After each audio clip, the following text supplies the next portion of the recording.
नमस्कार मंडळी. तर आज आपण रात्रीत भिजवून सकाळी मटकीची भाजी बनवतोय.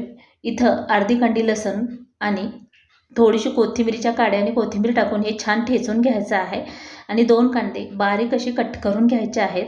ही भाजी इतकी चवीला खमंग अशी होते. तुम्ही भाकरी, चपाती किंवा भातासोबत सुद्धा खाऊ शकता. बऱ्याच वेळा मटकीला मोड आलेली भाजी बनवली असेल, पण अशा प्रकारे तुम्ही एकदा नक्की ट्राय करून बघा.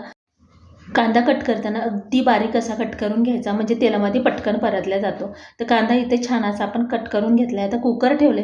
आपण डायरेक्टली कुकरमध्ये बनवतोय, तर इथं 2 पळी तेल टाकून घेतले. तेल कडकडीत गरम झालं की जिरे आणि मोहरी फोडणीसाठी टाकून घ्यायची आहे आणि आता कांदा टाकून घ्यायचा आहे. गॅस हाय फ्लेमवर ठेवायचा आहे.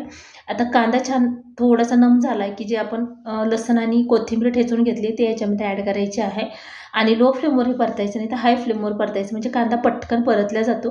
आता हे कांदा छान बऱ्यापैकी सॉफ्ट झाला आहे. थोडंसं पाव चमचा मीठ टाकून घेऊया आणि पाव चमचा हळदी पावडर. आता हे हलवून घेतलं की याच्यामध्ये अर्धा चमचा बेडगी मिरची पावडर टाकून घ्यायची आहे आणि 1 ते 1.5 चमचा काळं तिखट टाकून घ्यायचं आहे. आणि ही मटकी जी आहे पाण्यातून बाहेर काढून ठेवली होती, बऱ्यापैकी कोरडी झाली. 2-3 पाण्याने धुवून घ्यायची, रात्री जरी भिजवली तरी. आता ही छान अशी तेलामध्ये परतून घ्यायची आहे. अशा प्रकारे मसाले टाकल्यामुळे छान अशी चव लागते. आता इथं 1 टमाटर मी मिक्सरला फिरवून घेतलेला ते टाकून घेतलेला आहे.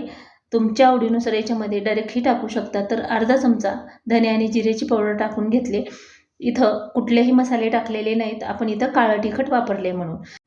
तर हे वाटण अर्धी वाटी खोबरं आणि 2 कांदे छान असं भाजून घेऊन लसूण, अद्रक टाकून थोडी कोथिंबीर टाकून हे मिक्सरला फिरवून घेतलेलं आहे. तर अशा प्रकारे जर बनवलं ना, त्याच भाज्या खायचा सुद्धा कंटाळा येतो. तर अशा प्रकारे एकदा नक्की बनवून बघा.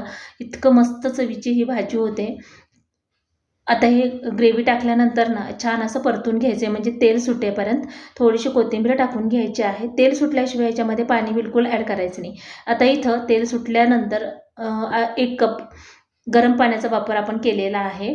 तर तुम्हाला हवं तेवढे याच्यामध्ये पाणी याच्यामध्ये ॲड करू शकता. तुम्हाला कितपत अशी बनवायची आहे, तर थोडीशी सरभरीत करायची आहे, त्यामुळे मी पाणी कमी टाकले. आता कुकरला 2 शिट्ट्या करून घ्यायच्यात आणि जास्त वेळ ठेवलं तर मटकी खूप शिजलं जाईल. त्यामुळे बरोबर 2 शिट्ट्या झाल्या की लगेचच वाफ घालून हे उघडून घ्यायचं. तर बघू शकता एकदम मस्त अशी ही मटकी शिजलेली आहे. 2 शिट्ट्यासुद्धा जास्त शिजते ही मटकी. त्या प्लेटमध्ये काढून घेऊया. अगदी भन्नाट चवीची आणि मस्त अशी ही मटकीची भाजी नक्की ट्राय करून बघा. तर आजची रेसिपी तुम्हाला कशी वाटली ती कमेंट करून नक्की सांगा. पूर्ण रेसिपी पाहिल्याबद्दल धन्यवाद. चला तर भेटूया अशाच एका छानशा रेसिपीमध्ये. Bye bye and take care.